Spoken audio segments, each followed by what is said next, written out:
they reached out to me, and the first time when I got the message, they hit me up on Instagram. Yeah. So I ain't doing that show. What the hell I look like doing that show? Yeah. Like the first person I told, they was like, what, as a judge? I said, nah, brother. Like, that's how people are saying, what, you're going to be a judge? Yeah. No, like as a contestant. I always salute Reggie for giving me, I think, my first big break. Right. Bro, when I saw a check that said £1,000, brother, you couldn't chat to me, bro.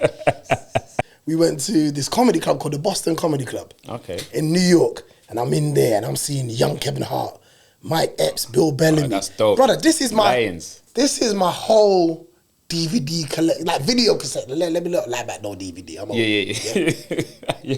Everybody was at the comedy club, bro. Yeah. We talking about 300 people every single Sunday. Out there, I remember Westwood, if I could say his name. Yeah. Westwood drove by one time, saw a fat line outside. He had never heard what was going on. Yeah. He came through and said, yo, man, what's going on, man? How come I've never heard of this? Blah, blah, blah. He came down and done a DJ set. Because he just wanted to be a part of it. He didn't charge me nothing. He's just like, I want to DJ here. You had my cousins in a frenzy. My female, I'm not going to say their names. I'm not going to bait them out. But there was one time, that I had to go to my aunt's house, And you know, African mothers, wherever they're going, you got to go. You know what I'm saying? So I've been dragged to my cousin's house. These times, my brother must have said, oh yeah, where are you going? Oh, we're going to Kojo's comedy fun house, her and 4 of her girls. These are the times where, you know, where people would slip down with the gel, with the blue gel. What was it, Blue Magic or whatever? She thought she had baby hair, she had fetus hair. At the Royal Albert Hall, and I remember Janet Jackson came up to me and she was like, oh my gosh, you were so funny. You know what my response to her was? I said, I really need to walk away because I'm scared I'm going to say something dumb. That's it. Bro, I had to walk away. I didn't believe Janet Jackson was a real person. I didn't believe that, bro. Yeah? Janet Jackson, bro. Yeah. Hard as hell. Yeah. There's no negative answer to how can I help. If somebody turns around and goes, nah, I'm not interested in your help, you can't. Who says they don't need help? Tell me who. What does that person look like? You know that don't need no help. Right? We all need help. But this is my point. So you can't fail by offering that first. True. Do you understand what I'm trying to say? Yes, and we're back. We're back with another episode. I am your host, Tailz, and you're locked into Straight Out the Box podcast, a podcast where we talk about everything and anything. No stones unturned, and how you feel is absolutely how you feel. And with that being said, before we get into our podcast, I want to give a big shout out to AME Hire. This is the studio that we're in today. So if you're interested in podcasting, or if you're interested in a space to do like your photo shoots or have your video productions, or if you want to hire out any equipment, camera, lighting, rigs, then make sure you hit up AME Hire. So it's ame.hire on Instagram. And if you want the link to the website, it will be in the description box. And yeah, you can click on there and they'll have all the information that you need. So today, as you can see from the title, I got a giant in the building. Do you know what I mean? Somebody, a household name. Someone that I'm a big fan of. Do you know what I mean? Someone I've been watching for years.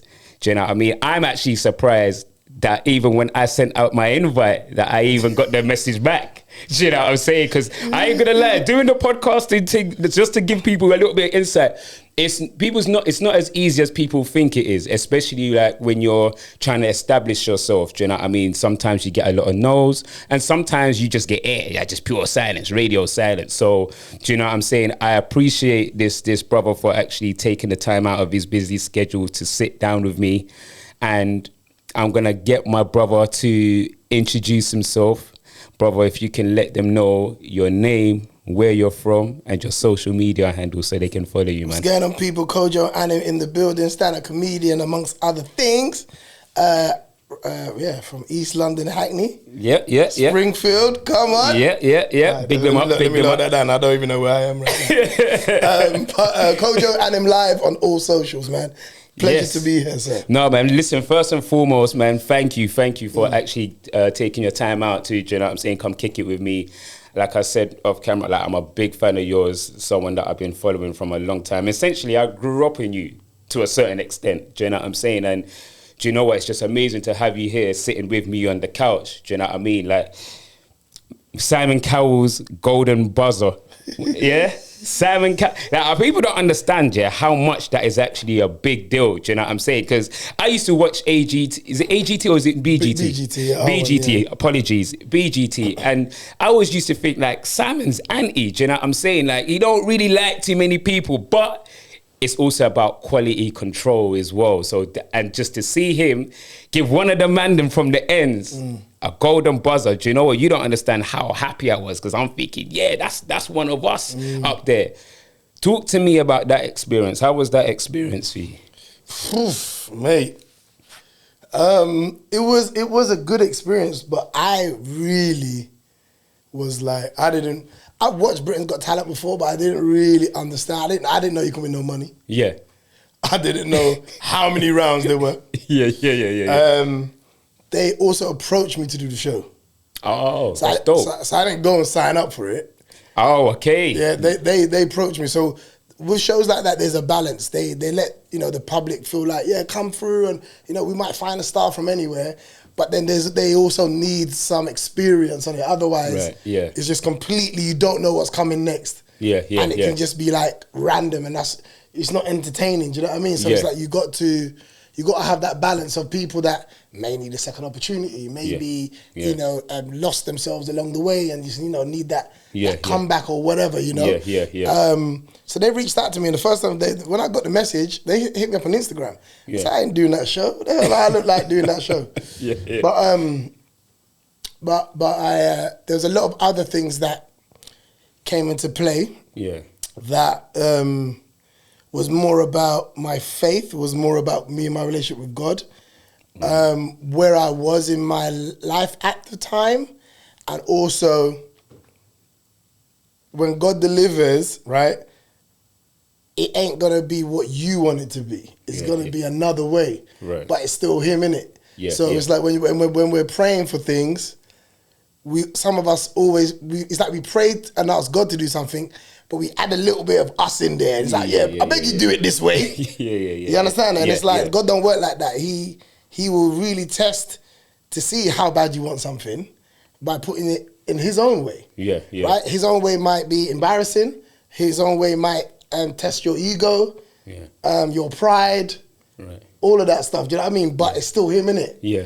And I felt all of these things because prior to that, I wasn't sure where my career was going. Right. Especially with stand-up. I was doing films, I was doing all this other stuff, but I wasn't really putting attention to stand-up. And then I remember saying my prayer, and I said, God, like, am I doing too much? Like, am I jack of all trades? You see what I'm trying to say? Like, do I, when was I the most happiest? The most happiest I've ever been in my career when I was just doing stand-up. Right. When I was just doing stand-up, nothing else. So I took everything off, paused on everything, and I just said, I'm just going back to stand-up. And then this situation presented itself, and I was just like, and my ego was like, what do I look like going on this show? You know what I mean? Like the first person I told, they was like, what, as a judge? I said, nah, brother. Like, that's how people are saying, what, you're going to be a judge? No, like as a contestant. But then I said to myself, do you know what? Like, what other opportunity allows you to be the new guy with 20 years experience? True. You understand what I'm trying to say? Like, this ain't about am I funny? This is about this opportunity to speak to the country, because that's what I thought I was doing. Ended up speaking to the whole world. Right. Just by stepping into the fire. And everything that people may have thought when I walked out on the stage is what I already thought myself. Bro, why is my man on this show? What's going on here? I ain't gonna lie, I did think that as well. Big Got Talent. Do you know what I mean? Even Gigs. Gigs said to me, brother, like, what's man doing, bro? But like, because everyone had their own thing. What perception? Own perception. But the reality is, I'm the only one that knows my 24 hours. I'm the only one that knows my behind the scenes. 100%. I know what's going on in it. So as men as well, we can act like we're good. Or we can be good. Yeah. Do you see what I'm trying to say? And sometimes getting to being good, you got to throw away your pride. You got to throw away your ego. Do you know what I mean? You got to see the blessing in disguise. Yeah, yeah. So all of these things happening, and then I said, you know what, I'll do it. And then for me, I said, you know what, I could either do this show or not do this show, and then go and perform in front of 35 people that don't give a shit. Or go and perform in front of 500 people that you done last time. Or I can go and speak to the whole country.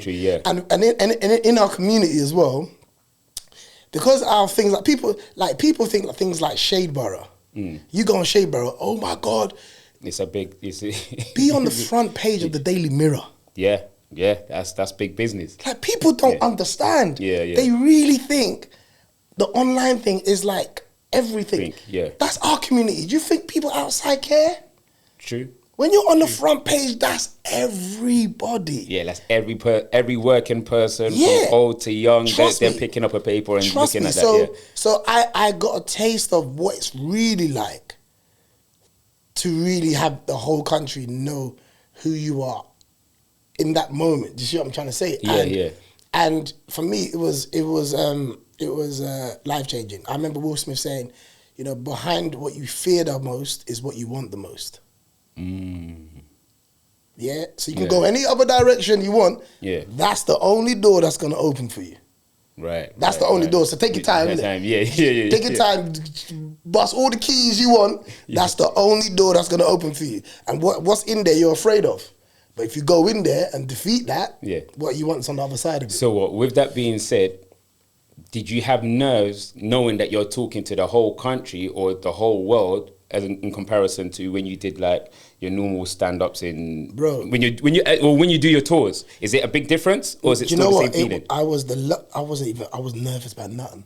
All I was thinking is, don't embarrass me. Like you go on these shows, you're vulnerable. They could just use you and then just buzz you out because it looks good for the show. They don't care if you're funny or not. They just be like, nah, all this other stuff, right? And then it's like they just use your name to make the show funny or something like that. Do you know what I mean? Because thing is, you won't see me on like these other celebrity things because they're about other things like stand up. This is what I think I'm the best at. This is me for real. So the worst thing they can do is what? Are you gonna make me tell a joke that I didn't tell? You know, when you do Big Brother and I'm a Celebrity, they can chop it up. Love Island, they can chop it up and make you look crazy. Yeah, because you know all those conversations are out of context. Do you see what I'm trying to say? Here, I'm just doing what I do anyway. You can't mash me up doing stand up. True. So I wasn't even nervous about it. I just said, please don't embarrass me. All I wanted is to get through. I wasn't even thinking about Simon Cowell. He's the last person I was thinking about. Doing my research, I said, this brother don't support comedy. So I didn't even entertain him. Everyone in the green room before we stepped out was like, oh, I want Simon Cowell's buzzer. But me, I didn't care about no buzzer, but just make sure I get through. You had Alicia Dixon, crying out there. But that's what I'm saying. Big her up, do you know what I'm saying? And I forgot the other judge. David Williams, I think it was. And what's her name? The white lady. I've forgotten her name. But I forgot her name, man. Amanda Holden. There you go. Shout out Amanda, I love her. Big her up. But one thing, I want to go back, to Kojo's Comedy Funhouse. The very, very first, which was early 2000s, wasn't it? 2004. 2004. What made you come up with Kojo's Comedy Funhouse? So 2001, 2003, me and Reggie Yates. Oh, big shout out Reggie Yates. So Reggie had a TV show. Right. So me and Reggie was doing One Extra. So when One Extra launched, because you was the host. Well, he was the host with Dev, and I was like the young kind of. I mean, I'm older than them, but I was kind of like radio weren't my field. You know what I mean? I'm just like the raw talent that's killing the comedy clubs. So my job was called the VIP, where I go to all the events in England and then report back and let them know what was going on down there, all the other stuff. Show was called The Lowdown, and me and Reggie built a really good relationship. Dev as well built a really good relationship, and then Reggie had a TV show coming on CBBC. And then called The Mighty Truck and stuff. And he's like, you know, I auditioned for it, got me an audition for it, killed the audition, and then I was on the show. And now you got two Ghanaian boys on Saturday morning, you know what I mean, raising, waking up England, you know what I mean, which was phenomenal. I always salute Reggie for giving me, I think, my first big break. Right. Bro, when I saw a check that said £1,000, brother, you couldn't chat to me. brother, I was balling, bro. I'm telling you, I'd never ever thought, up until that moment, I'm telling you, comedy's comedy. Yeah. But because I got into comedy for jokes and to make people laugh. Yeah. I didn't even know you can make money from stand-up. Yeah. But when I saw £1,000 go into my account for the first time, bro, I lost my mind. Well, and back that was 2001 too. Did you say? That's big money. Those times. My mind because I'd never ever thought my bank account would ever see that number. £1,000, bro. Every week, brother. Oh, what? I like genuinely. I was like, what? So he blessed me with that opportunity, and and we did live TV. Right. Obviously, I'm a live performer. Of course. That got me. So basically, me and Reggie, we had a weekend off, and then we went to New York. Right. We went to New York. I knew all the New York comedians because I was bringing them through. So I'd worked with a few of them from my agent at the time, my manager at the time. So we went to New York and we're in this, stayed at my friend's house in the Bronx. And then we went to this comedy club called the Boston Comedy Club. In New York, and I'm in there and I'm seeing young Kevin Hart, Mike Epps, Bill Bellamy. That's dope. Brother, this is my whole DVD collect, like video cassette. Let me look like that, no DVD. I'm VHS, bro. This is all my heroes. Just in the club, I'm losing my mind. I'm like, wow. This comedy club, and I was like, oh, how often is this show? He said the show's every Sunday. What? Here in New York? Kial. Huh? No matter women in this place, laughing, and the comedians, whether you was performing or not, they were just hanging around. I'd never seen anything like it. In England, you're doing shows and stuff, but we was post Rum McCoy. Right. So if you went on Rum McCoy or any of them shows, who were you, bro? Do you know what I mean? Like, you had to beg to get a little time, and they put you on a Hackney Empire before they open the curtain. So you're on stage where man are walking through, buying drinks, you know what I mean, sitting down, and you got to tell your jokes while all that's happening.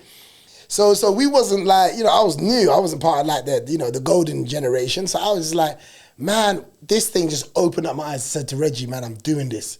I need to do this. I can't do it monthly and now and then. We got to do this every month. So every week. Because we was doing it weekly. We got to do this every week. And then I was calling the comedians, people was like, there's not enough comedians to do it every week. I said, they will come. You know that term when they say, they'll build it and then they will come? Yeah, but that's what I did. I didn't even know that term, but that's what I did. I just did it.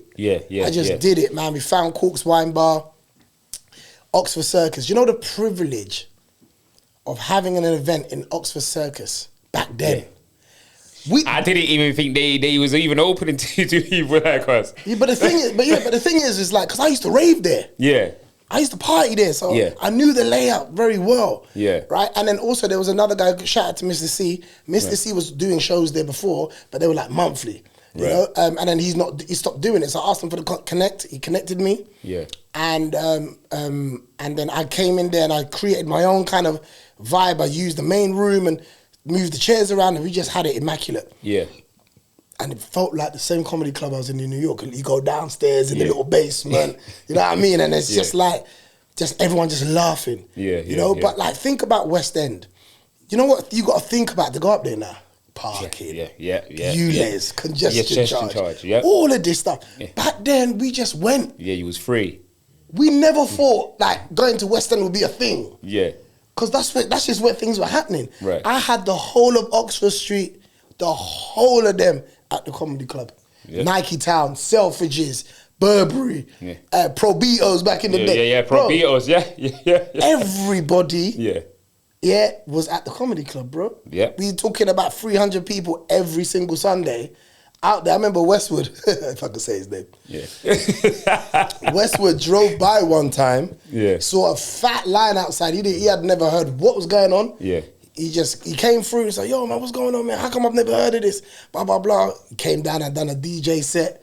Because he just wanted to be a part of it. He didn't charge me nothing. He's just like, I want to DJ here. We had Russell Simmons come through. We had I see that. B2K, ATL back then. We had like anyone who was in town, that was the spot to be at. And it was the first place where comedians were the heroes. Back then it was like the MCs, you know what I mean? It was like the garage MCs. The garage MCs. They were the stars, the musicians, man. Footballers, you know what I mean? Like here, whether you was on stage or not, you were a god or a goddess. You were celebrated. You was the man or the woman because people have seen you the previous week or a week before, whatever. And you came, you killed it, whatever. Do you remember your first? Sorry to cut you, but do you remember your first when you first did your show? Do you remember the first lineup you had of comics? Because was Kevin? No, was Kevin? No, Kevin came later. Do you know the first lineup I ever had? Okay. Do you know who the first person to ever hit the stage at my funhouse was? Who was that? Babatunde. Shut up. Babatunde. Big up Babatunde. Big up Babatunde. Because he's funny. He was a funny guy. Babatunde was the first comedian to ever perform. I called him the Prince of the Comedy Funhouse because Babatunde came to me. His sister came to me. And then she told me, oh, my brother really wants to do comedy, blah, blah, blah. Oh, so you didn't know him prior to you? No. Oh, okay. And then, as always, I was like, yeah, come through. You know what I mean? I never, ever watched anybody first or, judged them. I'm never the judge of comedy, the audience is. Yeah. I've just got the platform. Right. And then I'm answering these questions about, there's not enough comedians, well, here's a new one. Yeah. And then from him, there was more, and then the more came, more. Everybody came to just as a viewer first. Yeah. And then there was like, let me give this a go, Dane Baptiste. They all came to watch, you know what I mean? That's just with their friends. And then they was like, bruv, I want to do this because they believed now they could. Yeah. Because they had a room that was letting people up, do you know what I mean? So the first lineup was Babatunde, Donna Spence, and a guy called Kwaku. Yeah, Kwaku's like old school. Kwaku used to put on shows as well. Yeah, and he had a rod, and he's Jamaican, but he had the African garment on. It was Ja Rastafari when he come on stage. But he was a true comedian. His style was just like authentic and aggressive, but it came with like knowledge and you know what I mean. And remember, you're talking to my generation, the youths. It's all people in college, uni, like, man, they don't want to hear no, you know what I mean? Like, but I brought everybody, Angela, Mark Curtis, Walker. I mixed the new ones with the old ones because it was us. Do you know what I mean? There was no television. We weren't on TV. So this is the place where we can come and shine. Do you know what I mean? So that for me will be the greatest thing that I've ever done and will ever do. Do you know what? Because the funny thing you say that, because like I was saying off camera, like you had my cousins in a frenzy. My female, I'm not gonna say their names. I'm not gonna bait them out. But there was one time, that I had to go to my aunt's house, and African mothers, wherever they're going, you gotta go. You know what I'm saying? So I've been dragged to my cousin's house. These times, my brother must have said, oh yeah, where are you going? Oh, we're going to Kojo's comedy fun house, her and 4 of her girls. These are the times where, where people would slick down with the gel, with the blue gel. What was it, Blue Magic or whatever? She thought she had baby hair, she had fetus hair, like, do you know what I'm saying? Just coming down the side. And like, after a while, she kept on dabbing grease on it, just to make it shine. Do you know what I'm saying? Because these times I'm thinking, it's drying up and all you can see white. It looked like, something about Mary, you know what I'm saying? When he I'm thinking, where is she going looking like this? And then she'll do the one where she always wore contacts for 6 months and never knew what her eyes looked like. Blue contacts, and she'll tell me, these are my real eyes. These are my real eyes. And it jarred me because you lied to people and said these are your real eyes, and I'm thinking that you're darker than me. The only dark person I've seen with blue eyes is Blade. Do you know what I'm saying? I was like, I can't believe I'm related to Blade's sister. I've got a cousin. Do you know what I mean? So it's like, and the way they wear it, because obviously now I don't know what they call batty riders now, but it's like mini skirts and what. When I mean they dressed up to the nine, they thought they dressed up to the nine. Come and see you. I mean, you had my cousins and a friends here, and this is when I knew you was big business, because the Monday next day in college or wherever, Kojo's Comedy Fun House was the talk of the town. You couldn't go nowhere without there being talked about, whether it was Eddie Caddy, whether it was Dave Chappelle, whether it was Richard Blackwood, whether it, obviously yourself, obviously, like all of these household names, like your Kojo's Comedy Fun, because there was no one else doing it at that time. Not well, to me, not in my opinion, anyway. Not weekly. Yeah, not to your magnitude that you were doing it. Not the way we did it. Do you know what I mean? Yeah. So, like, and then obviously you've kept it going through the years, but like, how was it doing it in the more recent years compared to when you was first starting off? Because I'm guessing, like, it was raw, so there was more energy, there's more enthusiasm, there was more finding raw talent, as opposed to now I'm probably pretty sure that you're just getting talent that it's got to be like quality control now. I think then it was kind of, you know, I just wanted somebody to perform. Yeah. You know, I always say to people, if you like something, it can only like you back. Yeah. If you love something, it can only love you back. Right. I loved doing it. Yeah. Right? I remember it would be Ram and I'd make no money. Right? Because I'd use that money to go and buy TV. I bought TV, I bought radio, I bought Walkman, I bought something. Because when we used to do the games in the middle, I'm giving this shit away. Right. People don't know none of this. I'm buying this stuff because all I'm thinking about is customer service. What can I do to get people to come back again? Because the thing is, you can get anybody there, but can you get them to come back? So, to retain you understand what I'm trying to say? Yeah. Whenever you do anything in this creative space or in life, doing it once ain't the thing. Can you get them to come back though? You know, you go to the O2 Arena, you sell it out. That's great, but can they come? Are they gonna come back though? Was that a sold out show or bullshit? Do you see what I'm saying? Now you lost everybody. Because I'm always thinking about repeat business. You know? So for me, I used to do things, but you know, you come to the comedy club, you catch a joke, and then you walk out there with a TV. There's an incentive. Because you remember those things, you know? We used to do the blind date thing as well, which was mad. So I used to get a girl, I knew all the beautiful girls, I knew everybody. All the paintings in London, I knew them. Call it what you want. If I didn't know you, you were lit. I'm telling you. I'm telling you. All the guys who can verify this, all the men that will verify this. Some people have got married from the comedy club. Some people found their best friends at the comedy club. People they got for life. It was a community of amazing people. But I'm telling you, the people, because I was a raver. I wasn't my people went like at comedy clubs. So when people come to my show, man, they was like, bro, where are you getting these women from? Because every time I come here, I've never seen them. I've never seen women like this. Because this is a raving crowd. They're not a comedy crowd. They're not going to come to my show and go to another comedy show. This is all they know. No, Do you understand? So these were ravers that were getting into comedy because they knew me from partying. You see what I'm trying to say? And I used to get girls and I'd be like, listen, man, I know you're single, so you running around the head telling me, I got a man. No, you're not going to do that with me. I need you to pull up, do the blind date thing. Because the reality is, if the girl's Chris... Forward on next week. Forward on next week. I'm motivated now. You know, man, them don't go to speed dating. Man, them don't turn up to speed dating. Why? Because we're like, what's going on there? I don't want these gals. You don't want these ones. You know what I mean? No, it's true. So when they see the girls, man, them's like, Rum, Kojo pulling them out like that.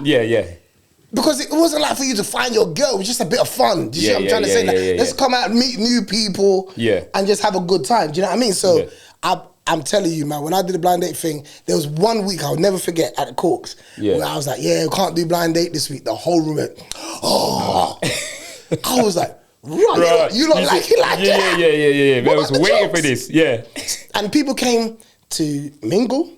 People came to check the gal, check the guys. People came to play pool at the back. People came late on purpose to watch the screen at the back.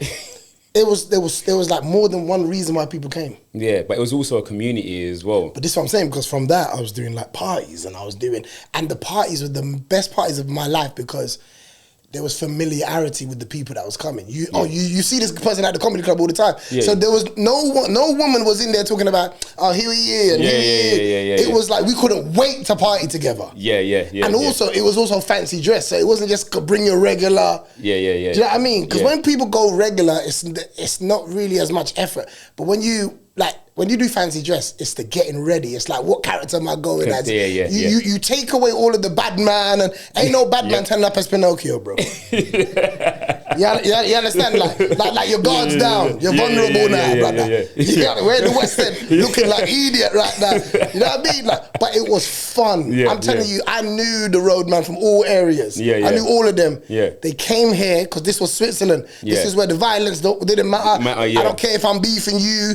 There's girls in here. We can have a good time. Right. And that was the most important thing to me. I didn't realize what I was doing, but that's what was happening. Right. People came here to let their head down. Yeah. You understand? I remember one time a guy came in with his girl, and all I said to him was, "Bro, you look like Samuel Jackson." You know, he got up. Bro, your man ain't no dickhead, you know, rare. This, that, the other, yeah. I said, and everyone was like, oh, you know what I mean? I was like, bro, it's just a joke. Like, what's the problem? Like, we're here to have fun. And his girlfriend was like, oh, like, he's embarrassing me, But he was fuming. And everyone was like, get out, bro. And, you know, my boys who I grew up with. Yeah. They just wait. They're kind of people that wait for opportunity. Do you know what I mean? They just wait for opportunity. But I was just like, no, leave him, man. It's fine. Like, do you know what I mean? So we had to eject him. Yeah. And then maybe like 2 years later, I was at a party in Bank.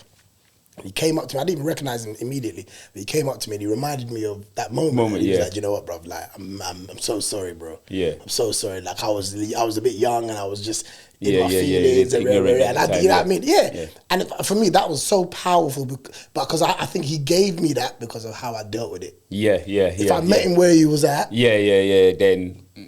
It wouldn't have been. It wouldn't have been so nice. And at the end of the day, it's like not everybody can take being spoken to in front of everybody. And coming back to your cousins, they, you know why they got ready like that? Because the lights were on, bro. So most comedy show, it's like you see the stage lit and the audience is dark. Corks was lights on everywhere. So what you're wearing had to be patterned. Like it couldn't be. Do you know what I mean? Like, because you had man there with Avrix in there, until now it still don't fit them. Just oversized and still now. But like, there's a guy called Raekwon. Shout out to Raekwon and like Keith Murray. What they've been doing recently, they've been posting pictures from like early 2000s on Instagram. And I'm watching this back like, man, we had the time of our lives, bro. Do you know what I mean? And that's why I say to young people, man, you are never gonna be that age again. It's true. You know what I mean? You're never going to be that age again, man. True. Don't rush to have these responsibilities that you think are lit and independence and all the other stuff. All of us would love to go back to school. 100%. You can go uni as many times as you want. Can't go back to school though. True. It's true. You know what I mean? So I always say to people, man, just hang on to that's part of your life as long as you can and enjoy it and do what you need to do, because after that, bro, it gets real. The Jamaica Affair invites you to their Black History Dinner and Dance, indulging in Jamaica's history. Friday, 24th of October, from 6 p.m. to 11 p.m. at the Haringey Irish Centre, 11 Pretoria Road, Tottenham N17 8DX. Music by Jimmy Magic Sound with Little Andy and Daddy P. Tickets £50 or early bird for £45 before the 30th of September. Tickets include reception drinks, 2-course meal and a free raffle. There'll be lots of fun, entertainment and a history quiz. Dress code, men in suits and ladies evening wear. No jeans or trainers. Parking is available or the nearest overground train station, White Hart Lane, 2 minutes walk from the venue. So get your tickets now from Eventbrite, Access UK Tickets, the DJs, or call the hotline 07947 511 065. Don't miss it. The Jamaica Black History Affair Dinner and Dance, Friday 24th of September at the Haringey Irish Centre. It's gonna be nice. Do you feel that you did everything that you wanted to do them ages when you was at that age? Or do you feel like, you know what, there was still some things you could have done at that time that, you know what? Nah, man, you know what, man? I think God gives you the perfect time. Because it's all about when you're supposed to learn things, right? And, you know, my mum used to say, like, blessings don't feel like blessings straight away. Right. And that means sometimes you go through something, you're like, oh, man, why me? But it's explained later on. Do you know what I mean? That little thing you went through actually gave you the muscle to deal with the thing that's coming later on. Now you're qualified. My pastor always says that, you know, we don't have scars, we got receipts. Because everything you've got here are, you know, it's proof that you can, you know what I mean, you're going to hang around. You know what I mean? Like after the wound heals, you're still here, you come back again. And for me, these are the things that I feel like I think I did what I was supposed to do in the time. You know, I traveled, I had, you know, all the older comedians were saying to me, you know, don't have no youths.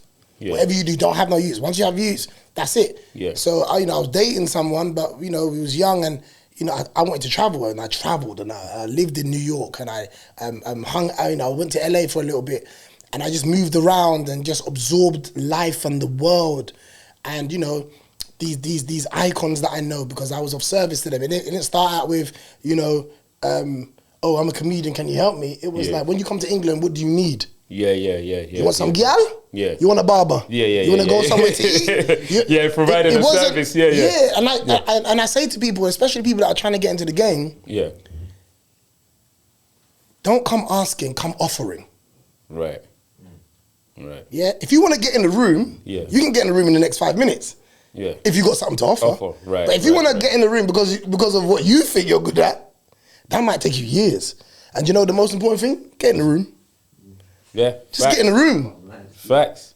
Just get in the room. Then you can kind of maneuver. But so many people are saying, nah, this, that, the other. I'm going to do my thing.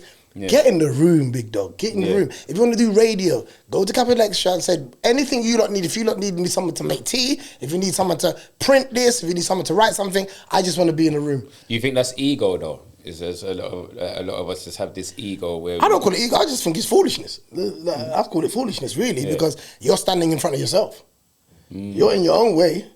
You know what I mean? Because you think that, you know, talent keeps you in the business. That's all it does. It doesn't guarantee you nothing. There's people that are going to outwork you and they're going to get further, but you're better than them. The best comeback I remember seeing was from Nick Cannon. Nick Cannon, I remember somebody saying, bro, you're not even funny. You know, I don't know why people call you a comedian. You're not even funny.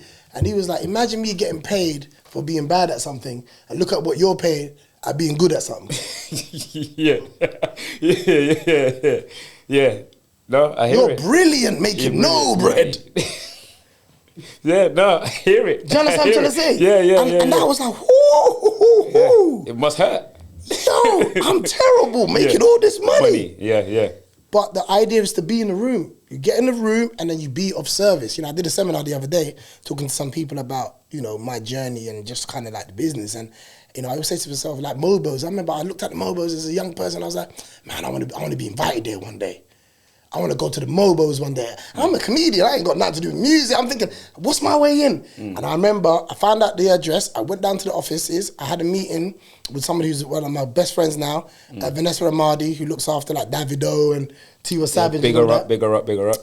I said, listen, man, I'm a young comedian. If you don't need a host for Mobo Unsung, I'm your guy. Yeah. Boom, straight away, hosted Mobo Unsung, this is all that, the new talent coming through. Yeah. Then that same year, they was like, listen, we need somebody to warm up at the Mobo Awards at Royal Albert Hall. Look at that. That all came from, what can I do for you? Yeah. Now I'm offering, at the Mobos, invited, on stage, and I'm ripping into everybody. Tearing up because I know them. Yeah. I know them from Rat Radio and all this other stuff. And it felt good up there. But then where did that knowledge come from about the come offering? Did someone teach you that? Is this something you had to learn along the way or what? I'm naturally a giver. Yeah.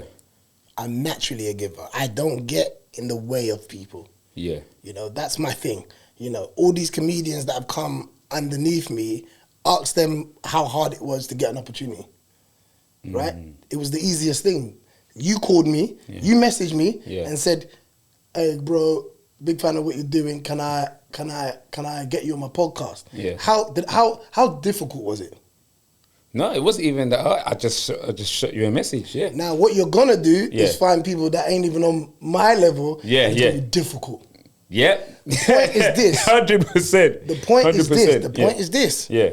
Is that you came, what you said, you started off with, I respect X, Y, and Z. Yeah. You paid homage to me straight away. Yeah. And then you said, I would love to have you in my... That's how easy it is. Yeah. That's how easy it is. Yeah. Other people that are bigger than this platform, bro. Yeah. Yeah, man, we got bare views. And yeah, brother, come true. And I already know. I know what love feels like. Yeah. I know what love feels like. Yeah. Love don't feel any other way apart from how it's supposed to feel. Yeah. And when it comes at you, I don't care who's got it in their hand, they're going to get a yes from me. Yeah. I don't care who's got it in their hand. Yeah. Because there's people that you think should have it in their hand, but they don't. Right. You know what I mean? They're doing you a favor, apparently. Yeah. Right. So for me, I chill. Yeah. Yeah. Chat to my manager. Did you have to talk to my manager? Do you know my manager's name? No, I spoke directly to you. A lot of people know my manager's name. That's not to laugh at anybody, but no, but I'm just saying to you, and me and you have never met in a day in our life. Never.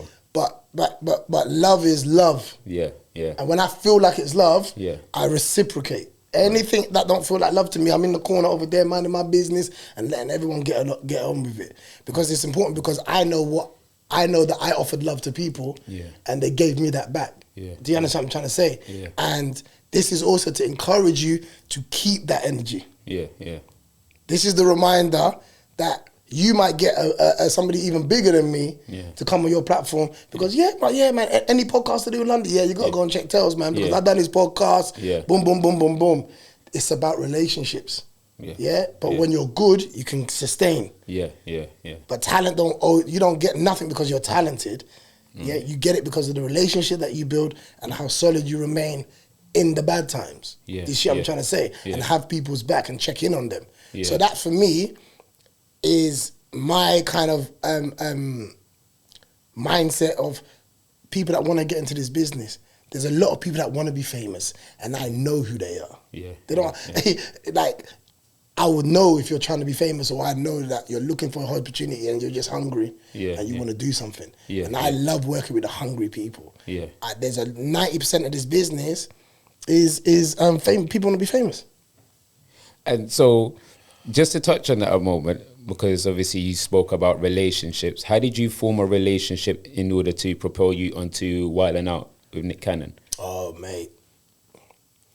So I moved to New York in 2009. And like this when Obama had just become president. So I'm thinking, what? Black president, first one? Man's moving over there still. Brother, I thought everything was going to be free for black people, Just walk up, start picking things, Man ain't got to taste the grapes no more, you get me? Just grab them, come through, black card and that, you get me, what? None of that, blood. As soon as he got president, recession, bam! My little 20 grand that I saved, brother, that looked like $10,000. I was fuming, brother. I planned everything.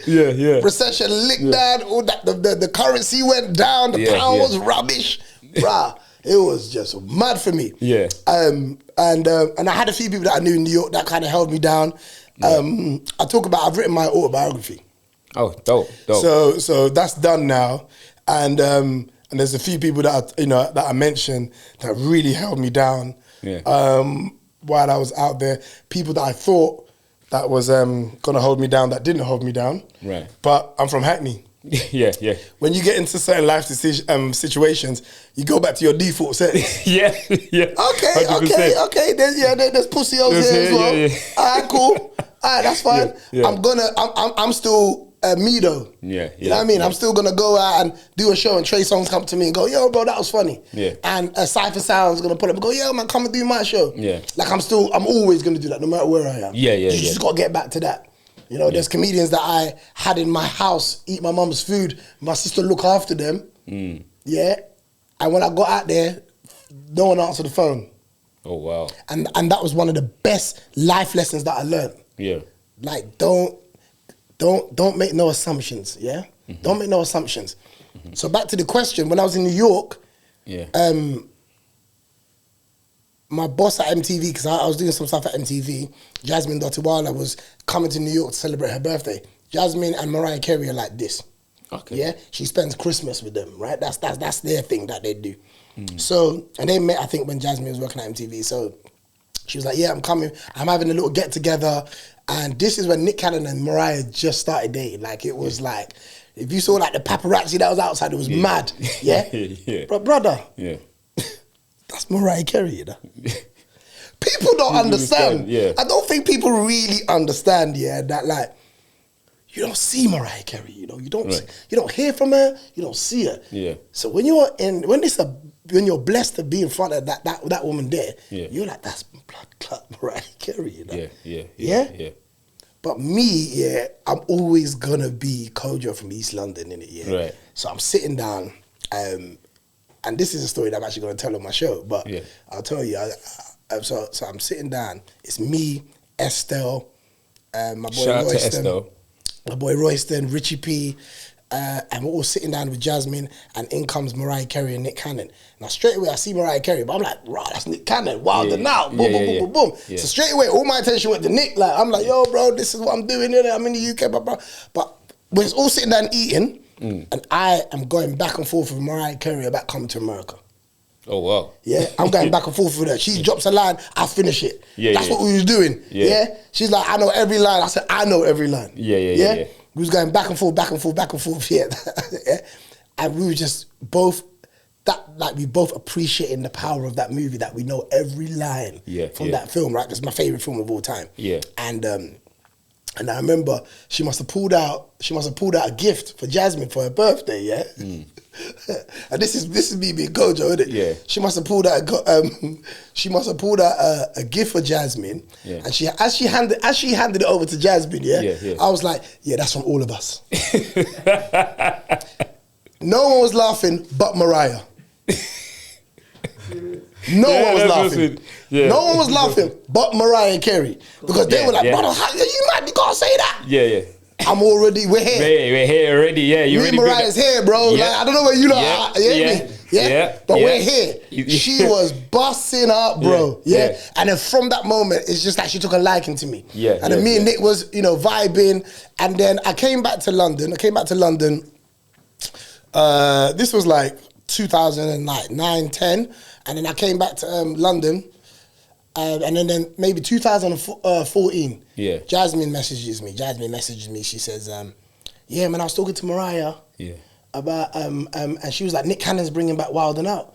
And Nick was like, oh yeah, man, is there anybody in the UK that you think, that would be good? And I remember like you introduced me to that comedian. The other night, Mariah was like, he's a funny guy, blah, blah, blah. So would he be up for doing the show? Yeah.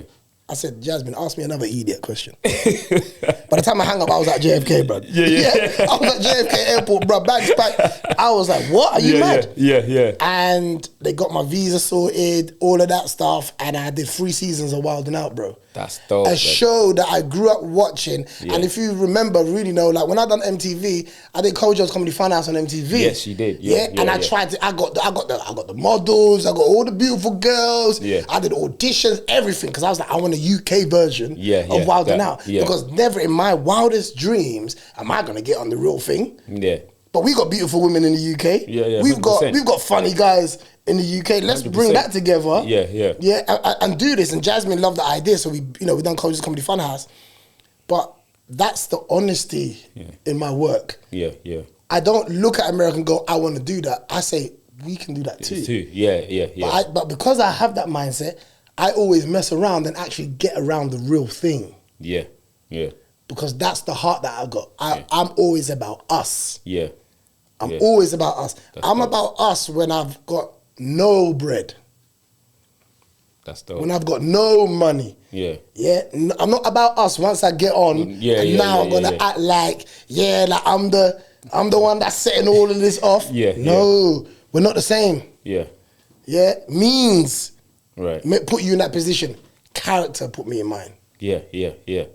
Because you was around the heavy hitters at that time, like your Cat Williams and was it Davis? Is it Chappelle? Chappelle. D-Ray Davis. That's it. You're talking about Wild and Out. Yeah, and Wild and Out cast. So Cat wasn't. Cat wasn't part because. Wasn't you there for one episode where Cat was there? I swear you was. Do you know what? Not when Cat was there, because you might be talking about as a guest.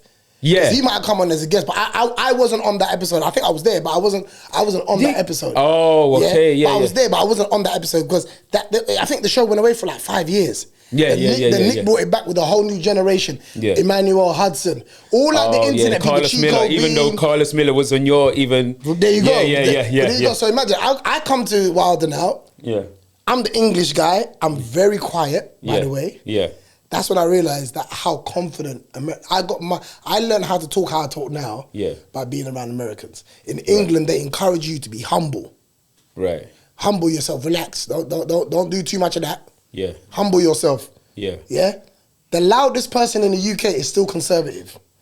We don't go full pelt because we're British. Yeah, we're told chill out. Don't relax, do all be of reserved. that. You're just a comedian. You don't act. You don't do singing. This is what you do. Chill out and do that. That's how the UK raised their talent. Right. In America, I'm everything and more. I'm not gonna be the quiet guy. I'm gonna be like, yo. I remember the first time, my second season, the first time I met when DC Young Fly walked in the room. Shout out to DC Young Fly. When DC Young Fly walked into the room, I said, this guy's a star. Because he's animated, he's energetic, he's the host. He knows it. Some people don't know it. I can tell who really believes in themselves in this game. In the UK, America, I know for real who believes in themselves. I know who's still nervous. By what they do. He's one of the people that knows it.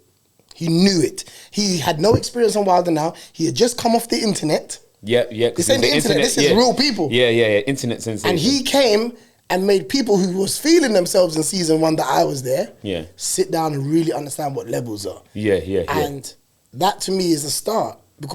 But a star to me is somebody that knows. Right. You know what I mean? It's not somebody that doesn't always have to be center of attention. I can kick back. Because I'm still me. You're still you. You know what I mean? So for me, Wild 'N Out was a phenomenal experience. Like doing the show, it's like you're in your TV. Like imagine like you're in your television. And regular. And that's why I thought it was dope, because I'm thinking, again, one of us is over there. It's dope. It's dope. You're from the UK and you're from the ends as well. That makes it's different when maybe you might be from Buckinghamshire or any of those. Someone really from the ends is over there and I can relate to you. Do you know what? This is dope, because technically you're paving the way for a lot of us. I mean, you know what it is? It's like I never really paid attention to that. Like I never said, I'm going to pave the way. I just was like, yes, we can.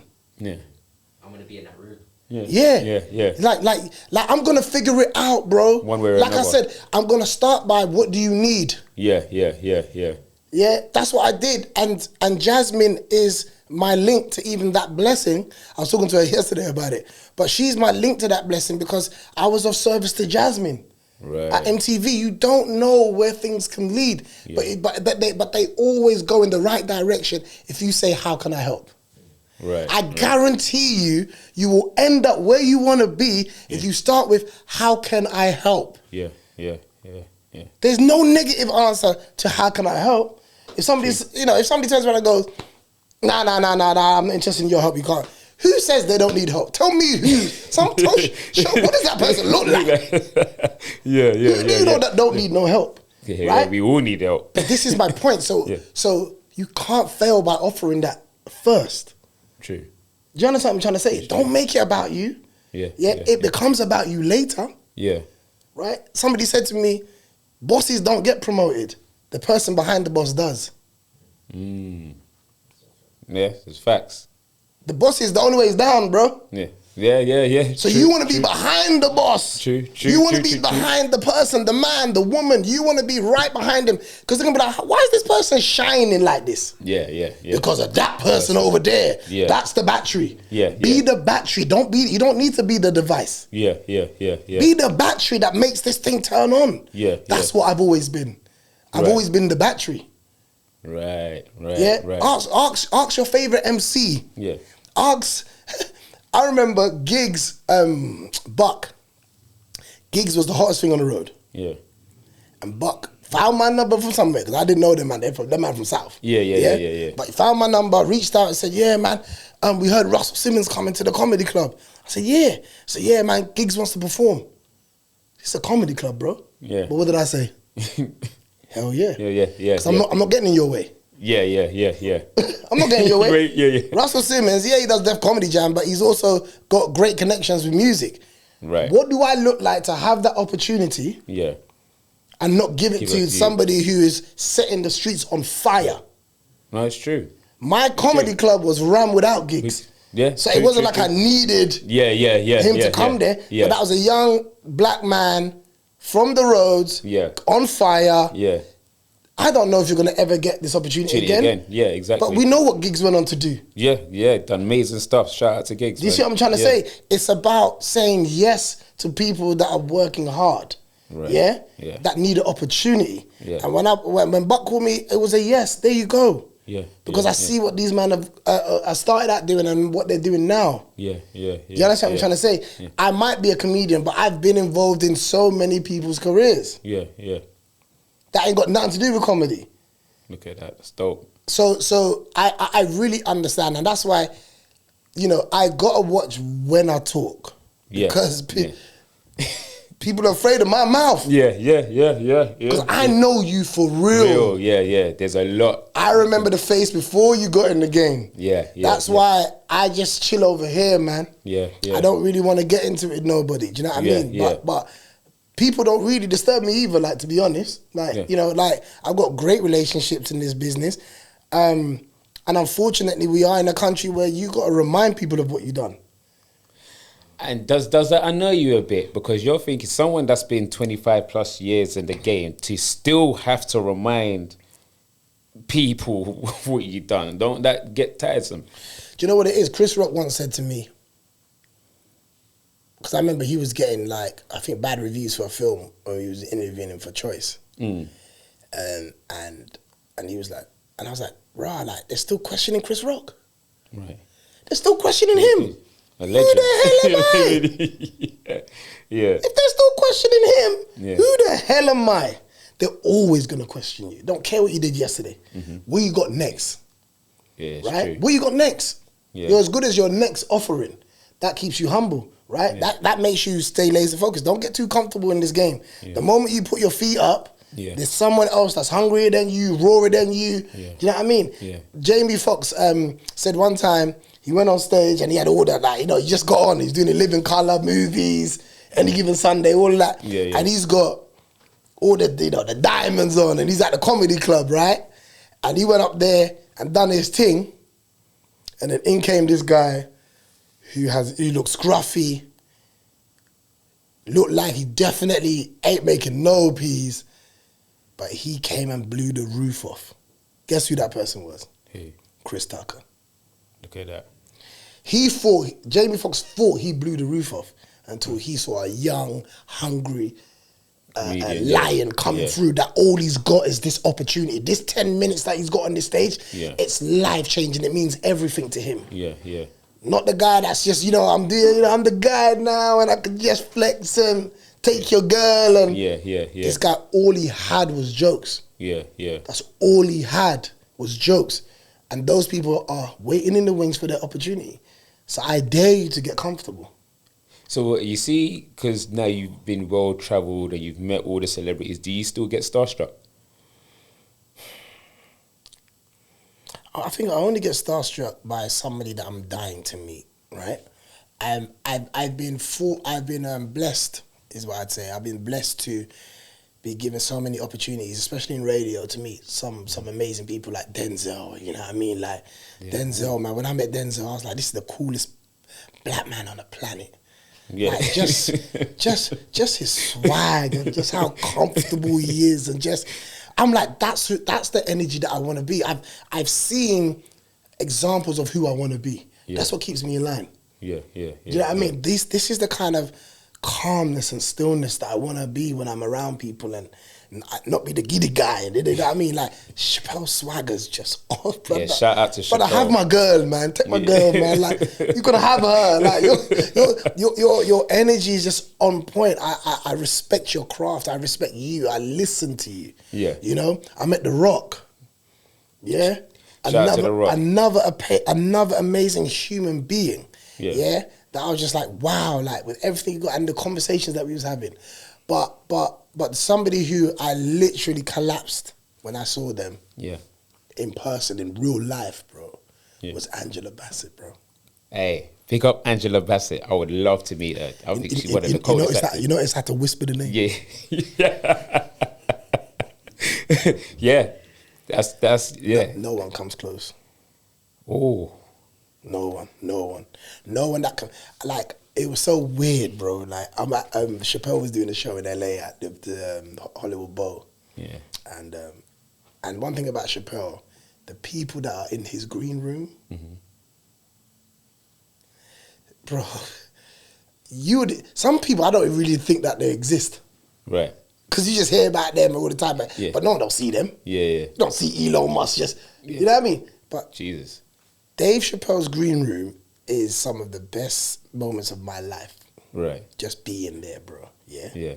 And these people would never be together if it wasn't for him. So imagine a room that's got Janet Jackson there, Naomi Campbell, Spike Lee. Watch me go left. Daniel Sturridge. Oh shit! Yes, big up Sturridge. I didn't need to Madonna. Know. Idris Elba, Damson Idris, Bashi, Anthony Joshua. Some heavy hitters. I was at the Royal Albert Hall. This was at the Royal Albert Hall, and I remember Janet Jackson came up to me, and she was like, "Oh my gosh, you were so funny." Yeah. You know what my response to her was? I said, "I really need to walk away because I'm scared I'm going to say something dumb." That's it. Bro, I had to walk away. I didn't believe Janet Jackson was a real person. I didn't believe that, bro. Yeah? Janet Jackson, bro. Yeah. Fine as hell. Bro, Janet Jackson, bro. Like, these are the people that I'm like, wow, Elon Musk. Just, everyone's trying to kill you, bro. Like, you know what I mean? I'm just sitting there and they're just talking. Yeah. Hammersmith Apollo, Jimmy Iovine, telling us a story. Just telling us a story about Usher, Dave Chappelle, and Ed Sheeran driving. They recorded a conversation in a black cab driving around London for 5 hours. That's like Usher, Dave Chappelle, and Ed Sheeran. This was just like the random mix. That's a whole random in a black taxi, just drive around. Yeah. And they filmed it. Yeah, look at that. Like, I'm just, like when you're around greatness, it keeps you quiet because you ain't got time to throw your little joke in there and be over familiar and all the other stuff. Yeah. Just listen, bro. Just soaking in the moment. Just taking the knowledge, taking the stories, taking the humbleness. Yeah. The people with the most money are the most humble people. Yeah. The most humble people. It's broke people that got the attitude. Broke people got the engine. Broke people got they're too nice and I can't do this and what's he gonna do for me? And do you understand? Because they operate on finances. Right. But finances isn't the main currency in this business. It's relationships. Right. Have all the money. How did your money help you during COVID? Where could you go that you was going to be safe and everyone else? It never meant nothing. Your money meant nothing right now. You can only do what you've been doing. Nothing else. True. Yeah, you can't pay to not get this. It's true. Do you understand what I'm trying to say? It meant nothing. It's true. Character. Yeah. Relationships. Yeah. Now you really got to find out who your wife is. Right. Now you got to really understand that them teachers in that school that teach your kids are doing a great job because you can't stand your pick me. We value the things that we took for granted when everything was taken away, right? Right. So when I'm in the rooms with greatness, I'm quiet. Yeah. I'm quiet. I'm just thankful that God's given me a blessing to just be around these people and learn and soak up stuff. Yeah, so when I move how I move, Yeah. it's because I've been taught by icons, not famous people. Yeah, icons. I've been taught by icons. Yeah. Some people will think that, I'm arrogant or I have an ego or whatever. But most people don't know. My anxiety is through the roof. Right. Yeah?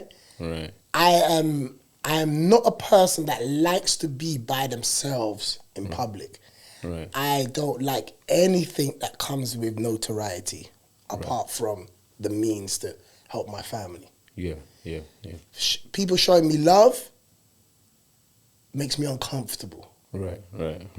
Yeah? Yeah. I am so uncomfortable in public, people don't know. Yeah. But it don't make sense because I'm a comedian and I'm always busting joke and blah, blah, blah. Yeah. But when I get off stage and I've got to be Kojo, right? Yeah. I feel so vulnerable around people. Yeah? There's times where, even yesterday, even down to yesterday, one of my friends is in town from Atlanta and he was coming to meet me. I went into a room where no one was, and sat there until he got there. Because if I sit amongst other people by myself, this person's going to come up to you, that person's going to come up to you, da, da, da, da, da. Yeah. It's part of the game, of course. Yeah. But these are the most nervous and vulnerable moments that I'm in. Right. How do you get used to a total stranger coming up to you? How? People think they want the fame and all the other stuff, but not everybody can deal with all of that. I've never really been able to deal with love. People showing you love. I've learned to deal with it now because I think one of the most disrespectful things is to palm off somebody's love towards you. And this is the biggest thing that we do. Oh, bro, man, you look sharp, you know? And then we feel like we got to say you too. And you know what you've done there? You've disrespected their compliment because you just thrown it away. You just thrown it back. You didn't even just receive what they said. Yeah. Do you understand what I'm trying to say? Because a little bit of it made you uncomfortable. Right? A little bit of love really makes us uncomfortable. That's why when someone loves on us hard, we question it. Why?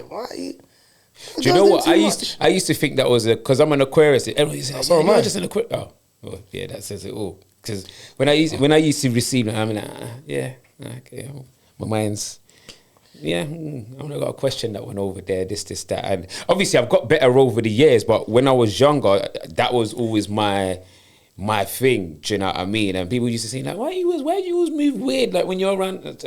I thought, no, it's just the way that I am, and I've just had to learn to, I'm not all the way there, but I've learned to just try and just accommodate a little bit for that side, because I do the podcasting. Like I said to you off camera, I love having conversations, but sometimes it's nerve-wracking when I'm around loads of strangers, do you know what I mean? And I've got to find little coping mechanisms in order to just help me get through that. So, no, I understand what you're saying. It's deep for me because I think sometimes people take that the wrong way with me. Like, people will come up to me with big energy, and when I don't give them the same energy back, it's like, who's my man think he is? Like, why is my man moving like that?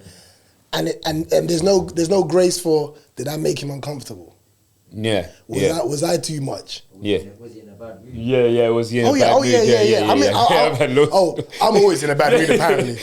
I am the most miserable bastard out here, brother. Because people come to me with all this, yo, brother, what? And you know what? There was an interview that I saw where I understood it a bit more, right? Yeah. When Steve Harvey was talking about him and Denzel were walking down the street. Yeah. And they were walking down the same street, but they both got different love. Oh, okay. Oh, yes. Steve Harvey's talking about, because he's on radio, people feel like they know him. Yeah. You're in the yard with us. Yeah. In the mornings, we wake up to you, we see you all the time, blah, blah, blah. So we feel like, yo, Steve, go out, yeah. But you don't see Denzel unless he's on the big screen. Yeah, so that was the difference between a TV star and a movie star. There you go. Yeah. Right? And with me, I'm telling you now, and this for me has been my experience, yeah? Yeah. 9.5 times out of 10. Yeah. If a man is walking towards me, with his woman, the man loses his mind when he sees me. No, I can hear it though. I can understand it, but I still don't at the same time. The man, because that is, I think, the one thing that I think keeps me going. The man them got love for me, you know. Yeah. Yeah. Like I tell you, like, I've never seen anything like it. The man them have different kind of love for me when I'm outside. Yeah. Because they don't see me all the time. Yeah. They don't always see me on the red carpets and all this other stuff. Yeah. But my resume speaks for itself. Speaks volumes. I don't tell everyone, yo, this is what I'm doing. Like this, we're having a conversation. Yeah. But outside of that, you don't hear me talking about myself, really. Yeah. But every time the man then come up to me, man honk me, stop me, pull out, I see man park their car, yo, coach, bro. Yeah. Like the love grown men show me, bro, is the thing that keeps me going. Yeah. Because you know how we are towards each other. Yeah. It's so easy to hate on someone else. Oh, 100%. It's so easy just to make ourselves feel comfortable. But I've never really received that in a large proportion. Girls will like you anyway because you're the opposite sex. Yeah. Girls showing you love don't mean as much. Because it's true. That could be for a number of reasons. Yeah. Man, them coming up to you, stopping what they're doing, parking up. Yeah. Because men don't. It's hard to men to really to show love for real. So when they really do show love, that's saying a lot. And also, people need to, because we're in a generation now where everything's liked and unliked and follows and comments and all the other stuff. Love is quiet. Love's quiet. Hate is loud. When you do something wrong, you're gonna hear it. When you do something right, you've done something right. Yeah, love. When you like something, you don't put too much energy behind it. When you don't like something, brother, you got to hear this. Yeah. But love is quiet. So when you think no one cares, people are watching you, but so you can't stop. But you think because they didn't like it, there was no comment, you think no one's seen you. And that's what I'm telling people. It ain't about the comments, it ain't about the likes, it's about the views. Put something on your stories, it doubles the number you get on your posts. Why? Because people like your business. No one I don't care about nobody online. I will always live in the real world. I come up getting real laughter, not LOLs. Yeah. My thing ain't LOLs, bro. Yeah. It's real life in front of you. Yeah. That's where I want to keep it. So you don't see me doing too much. During the pandemic, I was doing sketches and editing, and I did that because I can, not because I want to do it. Yeah. I'm a stand-up comedian. I believe in pivoting. Yeah. I think you can't be blockbuster videos, right? You got to be Netflix. You got to move with the times. You got to meet sometimes people where they're at. Yeah. But also, I think there's a time to be still and say, this season ain't for me. Yeah. And it's okay. Yeah. This is the season where I got to love on my family. I got to love on my son. Do you know what I mean? I got to love on my nieces and nephews that I don't get to spend time with. Yeah. This is the time where I've got to reinvent myself and come from another angle. Yeah. Do you understand what I'm trying to say? It's like every season ain't for you. Yeah. And what better example than Dave Chappelle, who was in the wilderness for 13 years and came back and took all that money back. Yeah, big resurgence. Dope. He came back and all the stuff that I missed out on, that you lot thought I missed out on, I got that all back. People said I ran away from 50 million. I came back and I got 100. Yeah, look at that. So sometimes it's okay to kind of enjoy the journey. Yeah. When God takes something from you, it's because your time is best served doing something else. Yeah. His game will humble you. There's no one coming out with no scars, bro.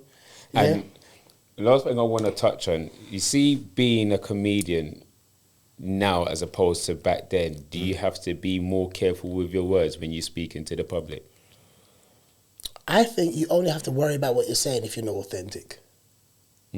Like if you're trying to be a personality, if you're trying to be hardcore, if you're trying to be controversial, it's gonna sound it's gonna come out like you're trying to be. Yeah, it's like if Beyonce does something wrong, people are like, "Oh my gosh, Beyonce, what? Beyonce?" Yeah. If Rihanna slaps someone on the street, that's Rihanna. She's a mad girl. You understand what I'm trying to say? The same thing happened, but that's Rihanna. Rihanna got attitude anyway. Do you know what I mean? Because she's not hidden that from us.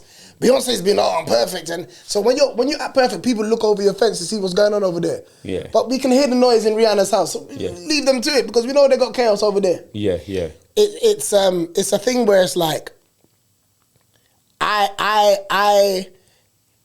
I can appreciate the comedians that are doing it their way. Right. Because being a comedian, that's why you got stand up in front of a comedian. Because that's a type of comedy. Right. Yeah? We're all comedians if we're trying to make people laugh. Right. But I do stand up. Right. This is a comedy actor.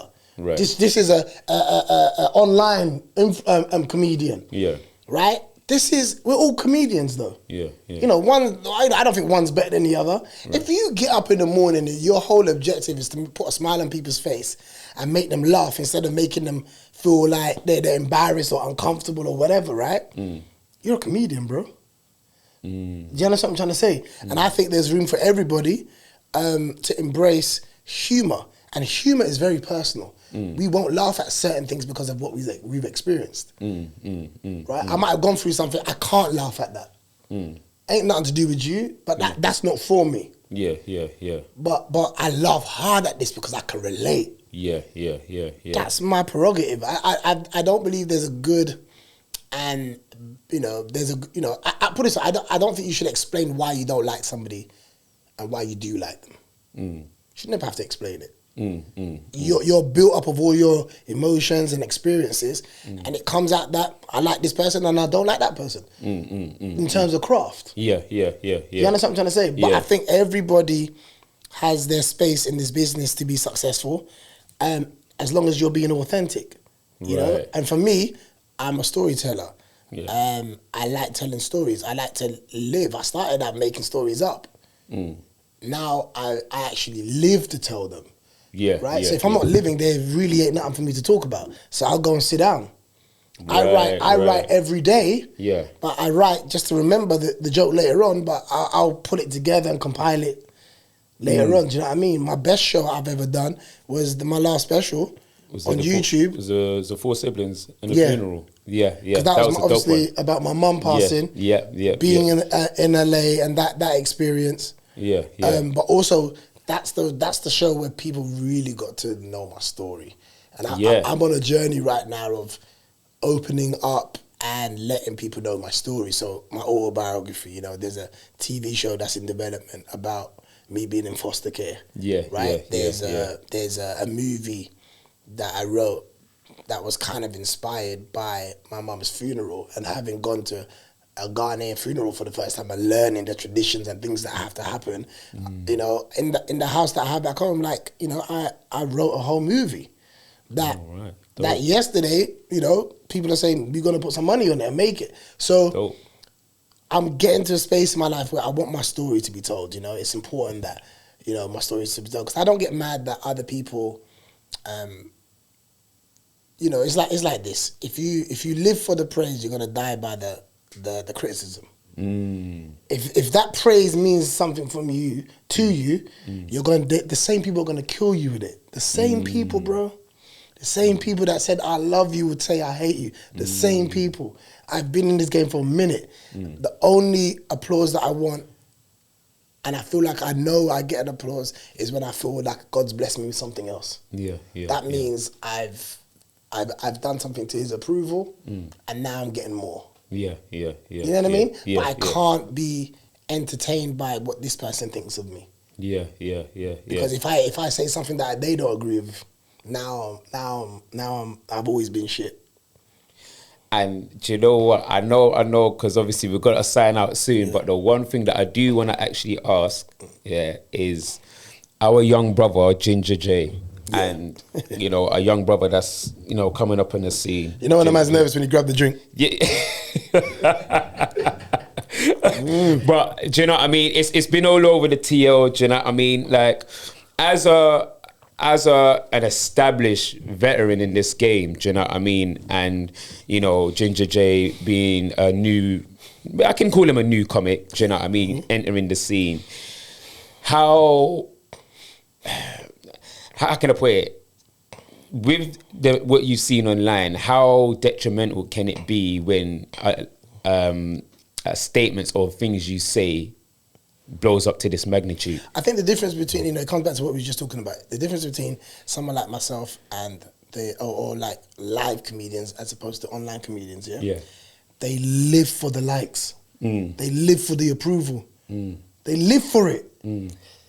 So when it turns, it could kill them as well. Because these are the people that you thought loved you, and now these are the people, the same people that are like, nope. It's now about his mental health. I so happen to have met Ginger like 2 months ago, maybe.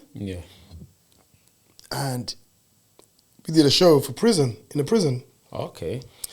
And they asked me to come up, do a show, talk to the people in prison, and I loved it. My parents were in jail. Right. So the opportunity to go and do that is deeper for me. And hearing Ginger's story about him spending 11 years in jail, coming out, turning over a new leaf, making something of himself, hasn't figured it out yet, but is trying to go down the good path and all the other stuff. It's, you know, I looked at what's happening with a bit more of a with a bit more knowledge of who he is. I don't know him that well, but knowing the story, you know, I see a guy that is dealing with a lot, hasn't learned how to program how to speak and when to speak, and you know, it's sad that they took that side of him and shared it. Now, what he said was absolutely wrong. It's not something that realistically we should be saying publicly. I've also had my own, you know, outbursts sometimes, whether it was valid for me or not, and learned that you know, when you put something online, it stays there. You know what I mean? Like, that's the rule of online. It stays there, bro. You might think you deleted it, bruv. No, it's still there. It's got a digital We don't need footprint. to see it to know it happened. It's happened. And for me, because I don't live by online, online can't kill me. Right. Do you know what I'm trying to say? But for somebody that is born online and lives online, it can really have impact on you. And I messaged him, and the first thing I said is, "How are you?" And that, you know, take some time off of the internet. There's nothing you can say that's going to make people understand it. Nothing. No, I agree. Nothing you can say. I agree. This ain't the time for your apology, because I'm a man who, I don't listen to nobody's words. I don't listen to nobody's words because it costs nothing to talk. I said, people have done way worse than what you've done. Put all your energy into showing people that you've got a new attitude. Put all your energy into showing people that that person that they saw isn't, I had a moment. The people I have an issue with are the people that, and it's always the ones that spend a lot of time saying that they're not looking for clout, that are the biggest clout chasers. You hear anybody say, people, anyone who starts talking about that, they are the biggest clout chasers. Because now this is the talk of the town. Now you want to come online and give us an opinion that no one asked you for. Nobody asked for your opinion, nobody. Do you know what I mean? But you want to come and chime in because you can get your little views. It's true. And that's what I'm saying. If you're one of the people in the comments, you better not want to be something. You better not want to be something in this business. Because when your season comes, you got to address that too. There's a video that I saw and I was like, this ain't going to mature well. This ain't going to mature well. Because when you mess up, they're going to come back to this video. They're going to come back to this video. So I always say, it's like, imperfect people love to talk about imperfect people. Opinionated people hate other people's opinions. This is the world we live in. Can you believe this? So whilst like it's you know, I'm a big thing on men's mental health. I put it on all my socials. I'm an advocate for mental health. I don't believe in throwing people away. I don't believe in throwing anybody away. That's not the job of man. That's God. And people are moving at God and talking about cancel. Who are you? 9 times out of 10, people that were trying to cancel you weren't supporting you anyway. Someone's for real. But this is what I'm trying to say. And who gave you that much power to believe that you can cancel somebody? Because you've never said something that you didn't mean. You've never said something because you was emotional and had to apologize and take it back. Because you're perfect. Right. You know, you're perfect. You are absolutely phenomenal human being. Everything you do is absolutely the right way to do it. But the reality is that the truth isn't entertaining. I learned that people don't want context. You know why? Because context makes us look stupid. It's true. When you hear the whole story, now I've already jumped out there with my opinion. You jumped out. I've already jumped out there because it was vibes and man, put this in the group. Put this in the group. Now context is delivered. Because should he take his life, Then it was, it weren't that deep. It weren't that deep. True. Like, I care about people. Yeah. Even R. Kelly. Even R. Kelly, bro. What he done was below. But I don't want to silence that man because I got to hear how those kind of people talk, brother. You know why? Because I'm going to catch the next one. Yeah. yeah. If I silence you need to know what to look out for. How do I know what to look out for? Yeah. Because Mandem's probably got them in the group. Facts. So you can't silence people. Yeah. Because you got to know what the behavior pattern is like so you can be aware of it because you've got daughters and you've got sons. You got to know that if somebody's giving my child an opportunity, I got to be there. Yeah. But if you don't let them talk and expose themselves, then you miss out on... Yeah, it's for real. So you can't throw people away. You cannot. And like I said, because I believe God is the ultimate person in my world, who am I to tell this person you can't come back and you're done out here and all the other stuff? Yeah, it's jokes and key, but there's somebody's feeling about it. And somebody's going to be like, yeah, but what about the black women and all the other stuff? And again, it's the same thing though. It's the same thing. Nobody should be talking that confidently about a specific gender of women. I can't stand when people can't just tell you why they like what they like. Just tell us what you like, bro. But it should not have any sort of seasoning of, oh yeah, I like this because I don't like that. Yeah. And I'm only over here because that didn't love me and that don't know how to behave and that needs to be put in their place. But the reality is, when you don't like your own mother, when you don't have a great relationship with your own mother, things like this were gonna happen. Everybody exists. Yeah, when you go to a theatre production, there's all the characters are there. Every character is important. On this planet, we need bad people. Because if everybody's good, then what's good? You got to let everybody play out their characters. I don't want you to be the person you think I want. I want you to be yourself so I can make an informed decision. But if you're pandering to me because you feel like you're going to get access, you're not going to be able to play that game for long. It's true. That's why I don't listen to people and I watch people. Because you can't keep up that lie if you've got to perform. It's true. You're going to have a day off and that's when I'm going to catch you. It's true. Do you see what I'm trying to say? With Ginger, I just hope that people remember that that's somebody's son. That's a person, that's a human being. That's somebody that has a lot of trauma of being in jail and dealing with stuff that he hasn't really dealt with. And in our community, therapy is just a buzzword, but people need to go and speak to people.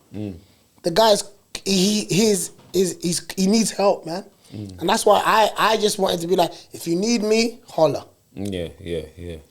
Because I'm not the kind of person, I'm the kind of person that if my boy is getting rushed, I ain't gonna run off. Yeah. And that's one thing that I don't respect about 95% of the men in the industry. Yeah. I don't respect most of them. Yeah. I tell you that for free. Yeah. I don't respect most of them. Yeah. Because a lot of them, they're brethrens until somebody gets caught up and then they all go hiding. We see it in social media. When I saw what happened to Wiley. Yeah, especially. When I saw what happened to Wiley, it got silent. I lost my respect for people. Yeah. I lost a lot of my respect for people. That claim, that people that he helped. Because we've got this thing of, you know what, let me protect my thing. But you don't understand that he is part of your thing. And if we don't see each other as part of our thing, then we're all going to be individual again. And you can always attack the individual, but you can't attack the group. True. And that's why people always come at us, because we're all individuals, we're on our own thing. Because we don't stick together for nothing. And we're supposed to rehabilitate within our group.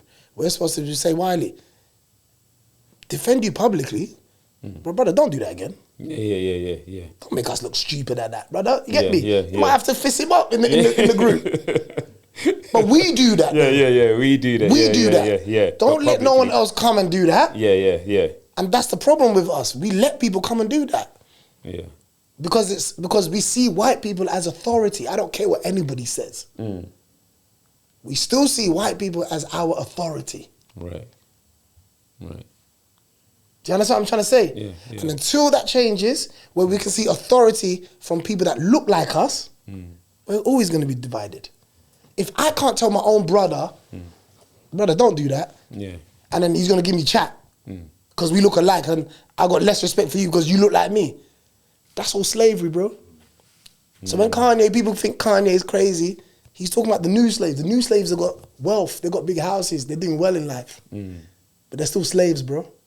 They're still slaves. Because before, they used to beat us. Now they got us here. That's the worst of them all. Mental. Yeah. This is going to heal, bro. Yeah. That. Yeah. It's a mind fuck. So I'm just here to say, listen, man. Just love on each other, bro. Yeah, Ginger J, love on people. And the sad part is you can only pour out what you contain. So that's why we've got to change what people are, what they contain. We've got to listen to each other more, and we need context. We can't jump out the window because, you know, platforms want to put this out there to get views and all the other stuff for financial gain. And it's like, come on, man. We're hoeing each other out. I'm so mad at the platform that put it out. Because you wanted that message about black women to go out. True. He said it, that we didn't need to know that. We didn't need to know that. So the person that thought this was cool, this is what you think of black women too. This is what you're putting out. He might have said it, but you magnified it. I didn't think of it like that. You could have just not put that out. You could have just put that out because it didn't need to be out. It wasn't. That's not the information we need out there. Yeah. You want women to be angry. You want them to be angry. And when are we gonna start protecting each other and say, listen, this ain't good for the culture. We can't have this out there. Yeah. We can't have this out there. There's a lot of things that are being said. We don't film them. Yeah. Because imagine every conversation had to be on a microphone. Jesus. People will be moving around here like fucking Buddhist blood. Be quiet. Man's got to keep his feelings to himself. But the reality is, you want a safe space to kind of be like, and you know, even myself, like if I'm on a show and I talk outlandish and I say something stupid, no one ain't got my back. Yeah. No one don't love me enough to be like, no, I can't put that out on you, bro. And that's what we did say as well. If I was on that show, I would have said, listen, let's change the subject. Let's move on from this because this is getting too... But part of being a producer is to protect the talent. Understand that he clearly was going through something. But you hold him out. Should have cut that. Yeah. Do you understand what I'm trying to say? That you know that ain't going to be good for him.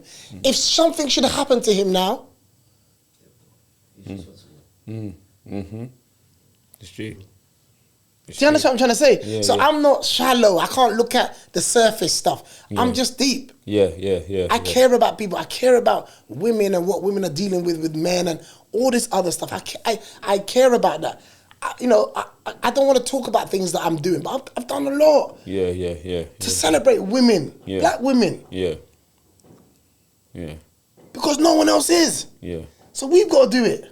100%. But you've also got to protect them that they don't need to hear this from a black man. You know that's not what, and that you shouldn't be saying that. Yeah. Why are you going to give the women this information? Yeah.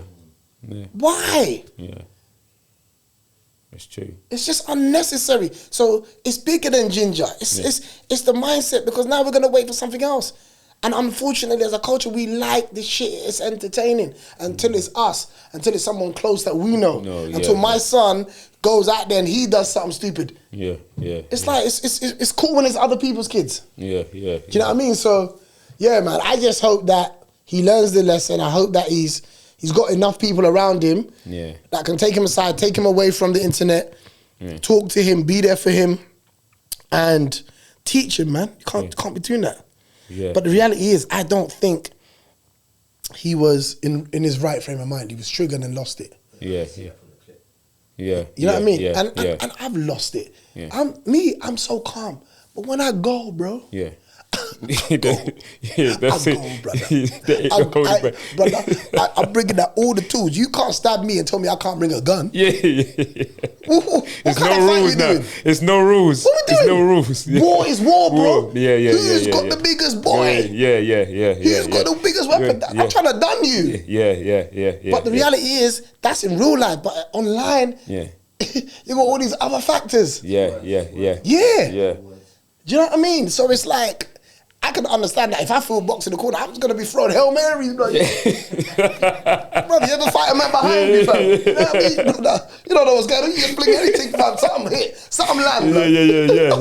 Yeah. So, man, listen. Yeah, man. Big up Ginger J. Yeah, man. I just hope, you know what I mean? And I'm sorry the women had to hear that. Yeah. Do you know what I mean? And they had to experience all of that. Yeah. But sometimes these things need to happen because it just reminds other people to check themselves. You know, as part of a conversation, and I said, "You not talking about this and that." I said, "Fix yourself. Don't you don't. No one in here can have any opinion on this. Fix yourself. Think about the time when you said something that you didn't mean and you know it was crazy. Some of you said it to somebody that's no longer here and you can never take that back. If that's the last time you see somebody and that's the last thing that you said to them, how are you gonna feel? Yeah, I'm gonna feel that shit." Most of us don't mean the bullshit that we chat when we're vexed. We don't mean it. Do you understand what I'm trying to say? Yeah. We can't throw people away, man. Yeah. I am not on, I don't care. I saw a man start a business with the person that killed his son. No one can't tell me nothing. That's I don't know if I could get around about that takes a lot of that's a lot. Yeah. Charlotte's mom made peace with her killer as well. Is it? Yeah, it's a bit. But thing, but yeah. But this is what I'm trying to say. But the point is that I think the kids were like 7. This ain't a grown man that killed his grown son. He was 7 years old, getting in gang culture, bro. And the kid went and done his little whatever sentence or whatever, and then he come back and they're doing good. They're going around prisons there because he's like, my son's not here now, and he's become his son. And I'm saying, if somebody's got that kind of heart out here in the world, bro, what we doing, man? Yeah. What we doing? What we really doing? Do you know what I mean? Yeah. So, yeah, man, I just don't throw people away. Once I hear that, I'm just trying to be the best version of myself that I can be, and it's not about being perfect. And you're gonna fuck up again, and you're gonna mess up again. Yeah. But just have grace when you see other people falling. Don't laugh, man. Do you know what? And do you know what? I couldn't end it on a better note than that. Do you know what I mean? And one thing that I do want to say, Kojo, thank you for actually taking the time out to come kick it with me and actually drop some gems. Do you know what I'm saying? Do you know what? I had a whole bunch of things that I wanted to say.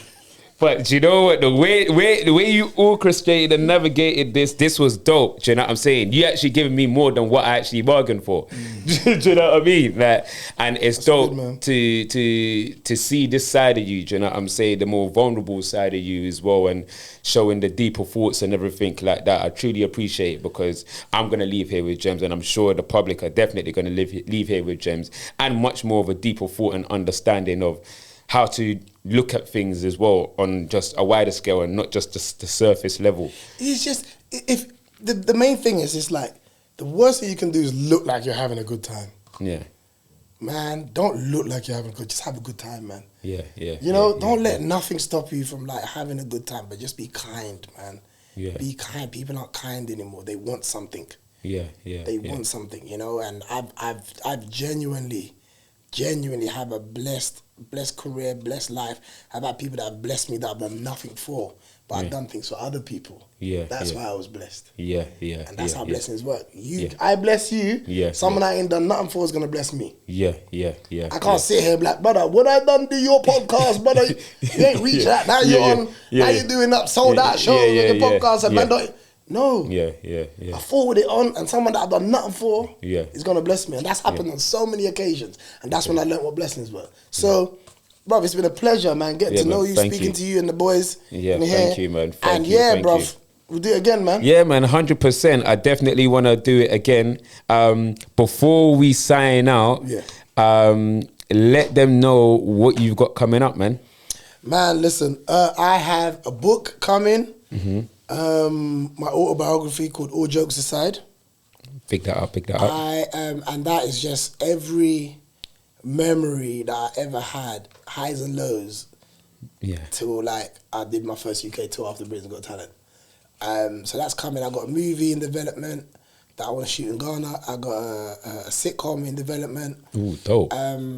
That's gonna be really, really, really super dope. Yeah. And yeah, man, I'm just thinking about my next hour. Yeah. Do you know what I mean, of comedy and what I want to do. I think it's kind of really leaning towards like fatherhood and how it's been for me. My son's has a disability as well. Oh, so okay. So he's recently kind of permanently in a wheelchair now. Oh, okay. So there's been a lot of things that that have been going on with that. And I think that's kind of like the lens that I kind of wanna. But I'm a happy person as well. Like I've got a great woman in my life. Yeah. You know, and I'm just at peace, and I've chosen peace, man. Yeah. You know what I mean? This game, you can't give all your attention to the game because one day you're gonna wake up and you're gonna be like, the game owes me this, and I missed out on all my life, my family, and all the other stuff. And when you're on your deathbed, bro, what do you want around you? Likes? No, you want your family. People, you want your family. You want your people you love, your loved ones. Yeah. And sometimes we get so caught up in work that we forget that they're the real reason. And currency isn't money. Currency is time. Yeah. Spend time with your family, people. Spend time with them. Yeah. You don't get that back. And there you go, people. I am your host, Tailz. We've got Kojo. Straight Out the Box podcast. Make sure you like, share, and subscribe. Until next time, people. Love and respect, man. Bless, man. Peace. Thank you for brother, man.